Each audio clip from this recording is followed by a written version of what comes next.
Mesdames et messieurs, bonjour. 14 cas de Covid-19 issus de la transmission communautaire ont été dénombrés au Sénégal depuis la déclaration de la maladie dans le pays. Et selon Sud Quotidien, c'est une situation qui préoccupe les acteurs de la riposte sanitaire, à l'instar du comité de gestion de l'épidémie piloté par la directrice générale de la santé publique, le docteur Marie-Khemesse Ngom Ndiaye, qui appelle à l'adhésion de la population dans le respect des règles édictées par le gouvernement pour lutter contre le coronavirus et par la même occasion stopper la transmission communautaire. Et il faut aussi signaler avec nos confrères de Sud Quotidien que suite aux récurrents cas positifs de Covid-19 issus de la transmission communautaire notés ces derniers jours, le ministre de l'Intérieur et de la Sécurité publique, Aly Ngouille Ndiaye, a décidé de restreindre la distribution des autorisations de circulation entre les régions. Et dans le journal 24 heures, nos confrères nous expliquent donc que le ministre de l'Intérieur a sorti un arrêté pour suspendre provisoirement la délivrance des autorisations de circuler sur l'étendue du territoire,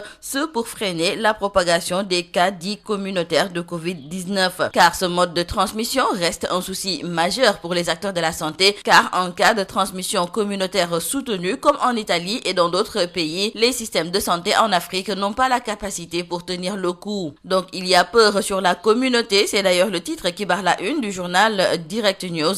Nos confrères nous parlent de ces 15 cas communautaires depuis l'apparition du coronavirus ici au Sénégal, un chiffre qui est assez parlant et inquiétant, et cet état de fait conduit nos confrères de Direct News à tirer la sonnette d'alarme. Dans le quotidien Le Soleil, c'est le chef de l'État Macky Sall qui, en guest éditorialiste, se prononce sur le coronavirus. Le chef de l'État sénégalais est revenu entre autres sur les différents plans adoptés pour endiguer la propagation du virus, mais il avoue que le niveau d'impréparation dû à la survenance brutale de la pandémie et son évolution rapide et à l'ampleur des besoins montre clairement les limites des mesures nationales. S'y ajoutent les difficultés inhérentes à l'importation des équipements et des produits médicaux et pharmaceutiques nécessaires à la lutte contre le Covid-19 dans un contexte de forte demande et de perturbation du trafic aérien. Macky Sall de lister les pistes de solutions pour gagner le combat contre le Covid-19. Toujours dans le quotidien Le Soleil qui accueille aujourd'hui dans leur colonne le président de la République du Sénégal. Ce dernier revient sur les leçons à tirer de cette crise majeure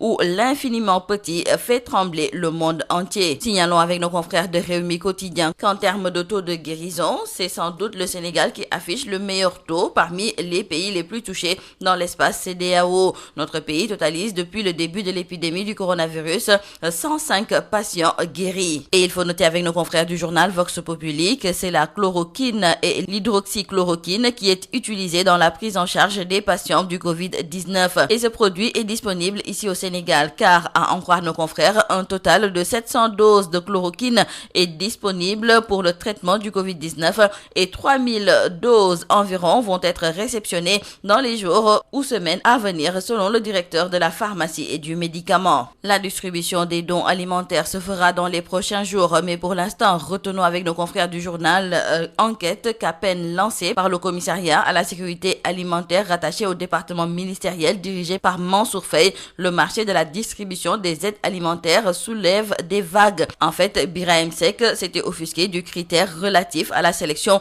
de prestataires disposant d'un parc opérationnel d'au moins 50 camions, une sélection discriminatoire et qui favorise la surfacturation. Et après l'alerte lancée par le coordonnateur du Forum civil Birahim Seck, nos confrères du journal Enquête se sont rapprochés de certains acteurs du secteur pour en savoir davantage. Et c'est ainsi que le secrétaire général de l'Union des routiers du Sénégal a émis quelques réserves par rapport à la voie empruntée pour procéder à la distribution de ces vivres. Le syndicaliste craint le déploiement de toute une machine dont le seul objectif serait de capter le grand marché à milliards au détriment de certains transporteurs. La situation des droits de l'homme au Sénégal préoccupe Amnesty International et aujourd'hui nos confrères de l'AS nous parlent de ce communiqué de l'organisation qui a constaté, pour la déplorer, une restriction des droits et des libertés dans le pays en relevant de nombreux cas dont l'emprisonnement des activistes comme Guy Marius Sagna et Karim Xrum Xax, mais également du journaliste Adama Gueye. Nos confrères du journal Les Échos reviennent également sur ce rapport de Amnesty International sur les droits humains en Afrique et plus précisément ici au Sénégal,